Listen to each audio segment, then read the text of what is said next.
Hi friends, అందరికీ welcome to our channel అండి. ప్రభుత్వం నుంచి తాజాగా కొత్త అప్డేట్ అయితే రావడం అయితే జరిగింది. ఆ అప్డేట్ అనేది ఏంటంటే మనం ఈ వీడియోలో క్లారిటీగా తెలుసుకుందాం. ముందుగా నా వీడియో చూస్తున్న ప్రతి ఒక్కరు లైక్ చేసి, షేర్ చేసి, సబ్స్క్రైబ్ చేయండి ఫ్రెండ్స్.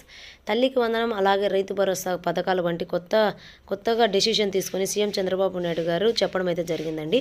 ఏపీ ప్రభుత్వము హామీల అమలు దిశగా కసరత్తు చేస్తుంది. అధికారంలోకి వచ్చిన తర్వాత సూపర్ 6 హామీలపై హామీ ఇచ్చారు. ఇప్పటి వరకు ఉచిత గ్యాస్ సిలిండర్ పథకం అమలులోకి వచ్చింది. ఇక తల్లికి వందనము, అన్నదాత సుఖీభవ అమలులోకి పైగా తాజాగా ఒక కీలక నిర్ణయం అయితే తీసుకుందండి. ఈ నెల 20 నుంచి అసెంబ్లీ బడ్జెట్ సమావేశంలో ప్రారంభం కానున్నాయి.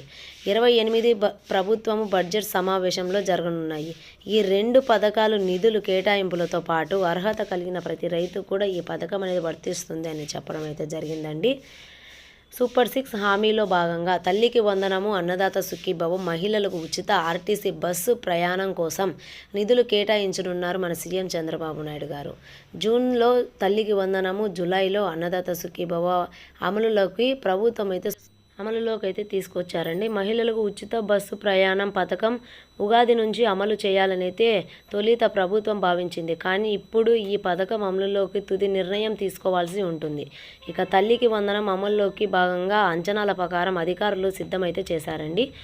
ఎంతమంది పిల్లలు ఉన్నారు, ఒక్కొక్కరికి అయితే 10,000 చొప్పున ప్రతి తల్లి ఖాతాలో అయితే నేరుగా హామీల ప్రకారం బడ్జెట్ అనేది ప్రతిపాదన అధికారులు అయితే కసరత్తు చేశారు. తల్లికి వందనం పథకం కోసం తాజాగా లెక్కల మేరకు 69.16 లక్షల మందికి అర్హులుగా గుర్తించారు. వీరికి పథకం అమలు చేయాలంటే దాదాపు 10,300 కోట్లు అవసరమని తేల్చాలి.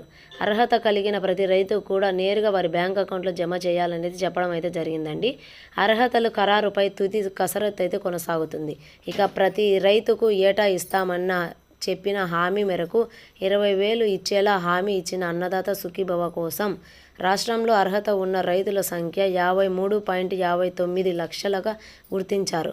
ఒక్కో రైతు కూడా 20,000 చొప్పున చెల్లించేందుకు కావాల్సిన సినీ మొత్తం 10,717 కోట్లు కాగా, పీఎం కిసాన్ కింద కేంద్రం ఇచ్చే 6 నెలల మినహాయింపుతో పాటు చేయనున్నారు. ఈ లెక్కలు ఒక్కో రైతు కూడా ఏడాదికి 14,000 చొప్పున చెల్లిస్తే ఇంత కోసం 14,000 చొప్పున ఇచ్చే కావాల్సిన మొత్తం 7,502 కోట్లు కావాల్సి తేల్చారు. ఈ మొత్తానికి 3 విడతలుగా చెల్లించాల్సిన ఏపీ ప్రభుత్వము ఇప్పుడైతే సిద్ధమైందండి. నిరుద్యోగుల వృద్ధిపై ప్రభుత్వం ఎలాంటి నిర్ణయం తీసుకుందంటే స్పష్టంగా మనం నెక్స్ట్ వీడియోలో ఇంకా క్లారిటీగా తెలుసుకుందాం. ముందుగా నా వీడియో చూస్తున్న ప్రతి ఒక్కరు లైక్ చేసి, షేర్ చేసి, సబ్స్క్రైబ్ చేయండి ఫ్రెండ్స్.